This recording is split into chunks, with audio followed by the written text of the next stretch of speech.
ভূমি মালিকদের জন্য স্বস্তির খবর, খারিজ নামজারি উঠে যাবে। বাংলাদেশের ভূমি ব্যবস্থাপনায় আসছে বড় ধরনের পরিবর্তন। দীর্ঘদিনের পরিচিত খারিজ বা নামজারি প্রক্রিয়া সম্পূর্ণভাবে বাতিল করার সিদ্ধান্ত নিয়েছে সরকার। ফলে ভবিষ্যতে আলাদা করে নামজারির জন্য আর আবেদন করতে হবে না। তবে এই পরিবর্তনের ফলে যাদের এখনো নামজারি হয়নি তাদের করণীয় কি, তা নিয়ে সাধারণ ভূমি মালিকদের মধ্যে তৈরি হয়েছে ব্যাপক বিভ্রান্তি। ভূমি মন্ত্রণালয়ের সূত্রে জানা গেছে, নামজারি মূলত সরকারের রেকর্ড সংশোধনের একটি প্রক্রিয়া। কোনো ব্যক্তি দলিলের মাধ্যমে বা উত্তরাধিকারী সূত্রে জমির মালিকানা পেলেও সর্বশেষ সরকারের রেকর্ডে তার নাম অন্তর্ভুক্ত না থাকলে তিনি পূর্ণাঙ্গভাবে মালিকানা দাবি করতে পারেন না। এই নাম অন্তর্ভুক্তির প্রক্রিয়ায় এতদিন পরিচিত ছিল নামজারি বা খারিজ নামে। আসছে অটোমেশন সিস্টেম। নতুন ব্যবস্থায় দলিল রেজিস্ট্রেশনের সঙ্গে সঙ্গে স্বয়ংক্রিয়ভাবে নামজারি সম্পন্ন হবে।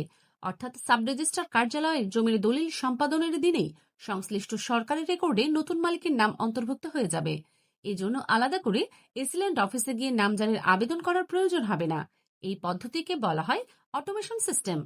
ইতিমধ্যেই দেশের 21টি সাব রেজিস্ট্রার কার্যালয়ে পরীক্ষামূলকভাবে এই ব্যবস্থা চালু হয়েছে।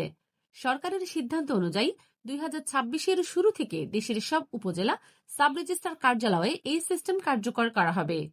আইনি পরামর্শ বা তথ্য জানতে আমাদের ফলো করুন।